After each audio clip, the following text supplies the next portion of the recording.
Hello friend, welcome to my mini blog. আজ বিকালে আমি আর মা মিলে বেরিয়ে পড়েছিলাম মাঠে ঘুরতে যাবো বলে। যেহেতু সারাদিনটা রোদ্দুর থাকে আর বিকালের টাইমটা একটু রোদটা কমে, তাই বিকালেই যাব ঠিক করেছিলাম। আর এটা ছিল মায়ের মামার বাড়ির একদম পিছন দিকেই মাঠে যাওয়ার রাস্তাটা। এইদিকে সামনে যত জমি দেখতে পাচ্ছ সবগুলোই কিন্তু মায়ের মামাদেরই ছিল।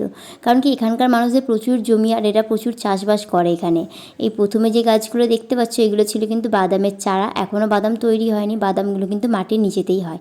আর সবার বাড়িতেই যেহেতু লোকজন এসছে তাই বিকালের দিকটা করে সবাই দেখলাম মাঠেতে ঘুরতে এসছে। আগে যখন মাঠে আসতাম তখন দেখতাম যে কত তরমুজ গাছ হয়েছে, কিন্তু এবছর আর হয়নি। কারণ কি দিদাকে জিজ্ঞাসা করতে দিদা বললো যে মাটির উর্বরতা নাকি কমে গেছে, তাই আর দিদারা চাষ করে না।